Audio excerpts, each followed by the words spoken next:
As a kid, did you ever think about Yiddish? What was your idea of what was going on in terms of the Yiddish events and recitation and everything? Oh, I loved it, even though I didn't understand anything. You know, these are the best memories. And I'm sure if things were normal and being in the middle of this kind of this kind of a community, very exciting community, I'm sure I would have wanted to learn and understand and be part of it. But it was very complicated. Our afterwards, we shunned it. We didn't want to be associated with it. And I remember, I have a memory of Yiddish language spoken by these people as something so beautiful, but I grew to associate Yiddish with the sort of lower classes in Chernovitz, people that were vendors, street vendors, who spoke a very peculiar Yiddish, their own. My father loved it, loved their Yiddish. He would, he was seeking them out to talk.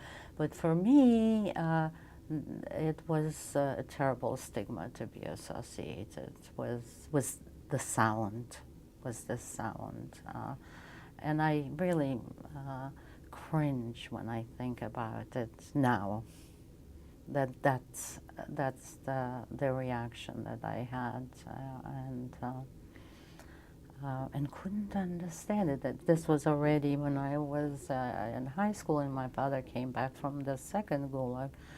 I couldn't understand why he always got so excited when he got to talk to people or would stop somebody. He heard them talking, arguing, being very loud. This is another feature that always made me recoil.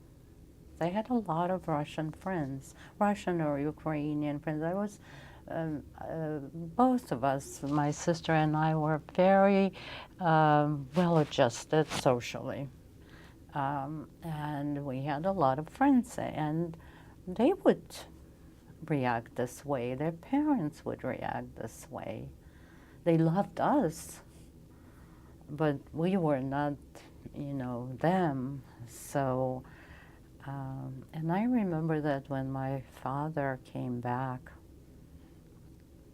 and my friends heard him talking. He had a heavy sort of German Yiddish accent in Russian. They were in shock. Why does your father talk like this? So to them, suddenly, this sounded like, the sort of lower strata of society that is loud, that is uses hands a lot and the whole body talking, and it was kind of something they recoiled from it. But this is the face of anti-Semitism. My parents used to say that this is in their blood. Well, that's another subject.